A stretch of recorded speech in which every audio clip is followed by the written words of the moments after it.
You wake up suddenly, not because of sunlight, because your oxygen monitor starts beeping beside your bed. A robotic voice fills your tiny apartment. Monthly oxygen quota at 82% usage. You slowly open your eyes. No window, no fresh air, no sound of birds, just metal walls, humming machines, and air that's been breathed before. Welcome to Mars. Back in the 2020s, Elon Musk talked about building a self-sustaining civilization here. People imagined freedom, adventure, a second Earth. But by 2075, Mars became something else. Not a paradise, a machine, and you learn to survive inside it. You sit up inside your sleeping pod.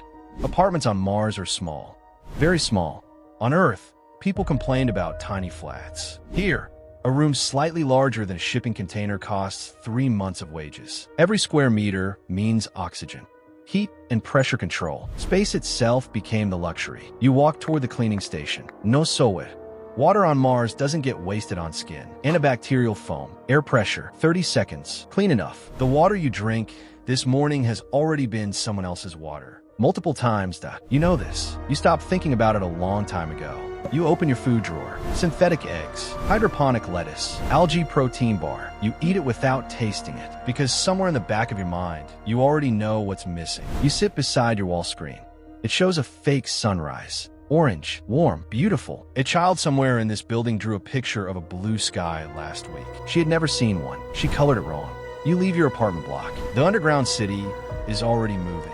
Tunnel trains, worker shifts, AI announcements bouncing off metal corridors. Surface storm warning in Sector 12. Hydroponic water usage reduced by 3%. Nobody reacts. They've heard it 1,000 times. You enter the metro. Packed, crowded, silent. Nobody talks during the morning commute anymore. Saving energy became a habit years ago. Even breathing too hard feels wasteful here. You look through the train window as the tunnel briefly opens into one of the upper dome districts. And suddenly, artificial blue skies. Palm trees growing under LED sun. Open cafes. People jogging. Children playing on actual grass. Rich citizens live up here, closer to the surface, closer to the simulations, further from the machinery, keeping them alive.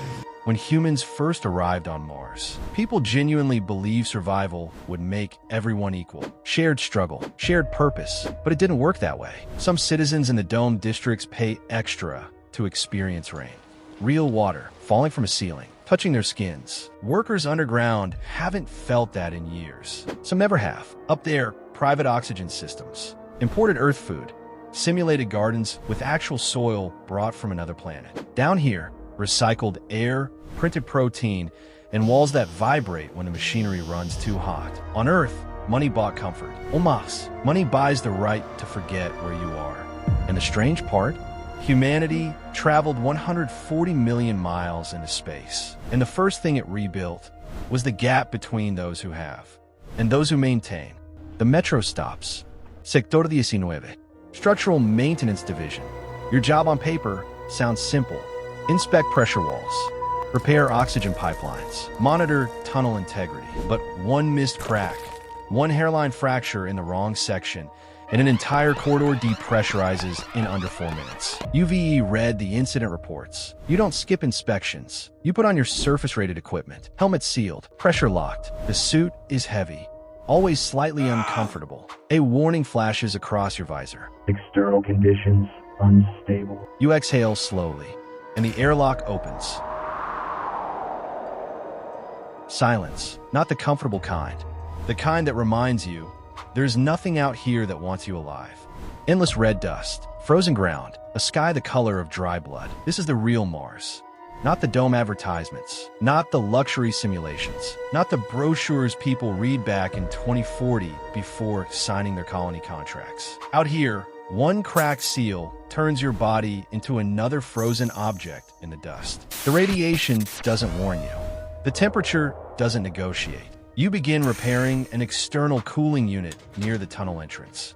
Around you, massive mining machines crawl slowly across the landscape. Cargo rovers move silently through the dust. Far away, reactor towers glow against the dark horizon. A storm warning appears inside your visor. Visibility drops. Your oxygen timer starts counting faster, and for a few seconds, you think about something strange. Back on Earth, people stepped outside when they needed to breathe. Here, going outside is the thing that might stop your breathing permanently. You return underground hours later. Your suit gets scanned before you can enter. Martian dust carries compounds that damage lung tissue over time. People learn this the hard way in the early years. Inside the city, life continues normally. Children walking home from AI-run schools. Couples sitting inside artificial parks. A man sleeping upright on the metro, still wearing his work suit. Too tired to take it off. Humanity adapted to all of this faster than anyone predicted. That's the unsettling part. But something changed underneath the adaptation. Mars citizens spend more time inside virtual reality now. Earth simulations, forests, rain, oceans, open fields under real sunlight. Things that Earth humans once walked past without noticing. Now, sold by the hour on Mars. And the strangest thing happening lately? Children born here are starting to feel uncomfortable looking at images of open sky. Too much space. Too much blue. It doesn't look right to them. To them, Earth is the alien world. You finally return home. Your apartment lights dim slowly into night mode.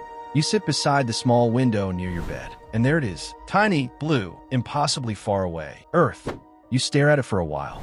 Humans came to Mars searching for a new beginning. But look at what arrived with them. The same corporations, the same hierarchies, the same distance between the people at the top, and the people keeping everything running. Only difference now? If the systems stop, your air stops too.